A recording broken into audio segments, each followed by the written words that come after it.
Well, 2012 was no doubt a disappointing year overall for the Carolina Panthers. Heading into the season, a lot of people thought they'd be a playoff contender. After they lost 6 out of their first 7 games, it was clear that was not going to happen.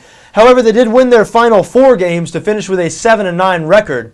Remains to be seen whether that late winning streak is going to be a good thing or a bad thing for this franchise in the long run. What I mean by that is the late winning streak saved Ron Rivera's job. Ron Rivera, Carolina's coach, was on maybe the hottest seat in the NFL midseason because Marty Hurney, Carolina's GM, the man who hired Rivera, was fired. Now, normally when there's a change in general managers in the NFL, when a new GM comes in, that means a new head coach because the GM is going to want to pick his guy to be the head coach, especially when the head coach he's inheriting has not had much success and Rivera has yet to produce a winning record as a head coach in the NFL. But Dave Gettleman, the new Carolina GM, has chosen to keep Rivera, probably because of the improvement Carolina showed throughout the season, especially on the defensive side of the ball. Remember, Ron Rivera is a defensive guy. He made his bones in the NFL as a defensive coordinator. And the Panthers did show improvement on the defensive side of the ball this year as the year went along. They finished the year ranked 10th in total defense, meaning yards allowed. Now, the most important defensive stat, points allowed, they weren't as good in. 18th in points allowed. Carolina was also 18th in points scored this past season. So very mediocre statistically. A 7-9 record, 18th in points scored, 18th in points allowed. But it was that late winning streak. Now, 3 of the 4 teams they beat had losing records. But still, that late winning streak, I guess, generated enough optimism for Carolina, at least in the short term, to go forward with what they have.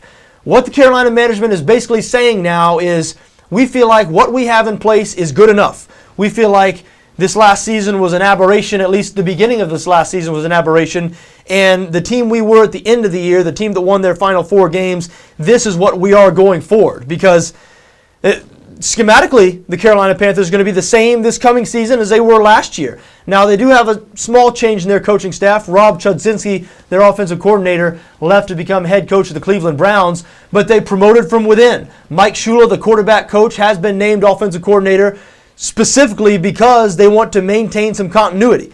So schematically, we don't expect things to change much in Carolina, and there's not going to be a great turnover in personnel. That's because Carolina is in a bad salary cap situation. Dave Gettleman has really inherited sort of a mess. The Panthers slated to be $15 million above the cap.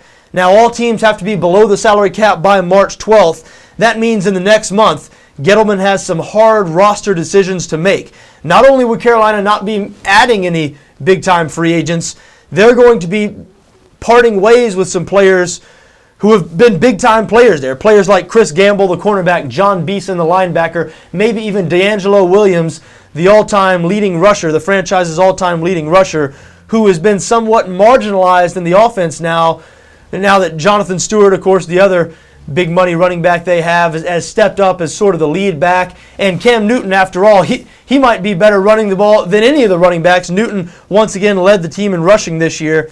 So we might see a lot of big-name Panthers depart over the next month. There won't be a whole lot of big-name additions.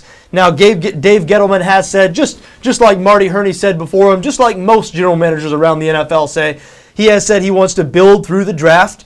The Carolina Panthers do pick 14th in this year's draft. No telling which way they're going to go with that. You would say they'll probably go defense, especially because they're aging in the defense, and they will have to let go of a couple of guys, notable guys like Chris Gamble, as we mentioned, John Beeson, maybe a couple other guys might be salary cap casualties. But who knows? It's Gettleman's first draft, so he might go defense, he might go offense in the first round. There is no telling. What we do know is that next season's Carolina Panthers will not be a whole lot different than this past season's Carolina Panthers. The same schemes, the same players. So Panther fans, I hope you were optimistic after this last season ended. I hope you were optimistic about the group of players you had, about the coaching staff you had, because it's going to be more of the same going forward, at least in the short term. And there's some things to be optimistic about. Obviously, Cam Newton, one of the bright young stars in the league. Now, I'm not sure his star is shining quite as brightly now as it did 1 year ago. It seems like quarterbacks like Robert Griffin, Colin Kaepernick have sort of surpassed Newton, at least in public opinion. But we know in the NFL it's very fluid. Things change year to year. So maybe Cam Newton will come back and sort of make the type of splash that he did in his rookie season, return this offense to the explosive unit that they were in Cam Newton's first year. The offense actually took a slight step back statistically this past season, and there was no real reason for that. There were some injuries along the offensive line, but the skill position players remained the same, and as we said, they will remain the same next year.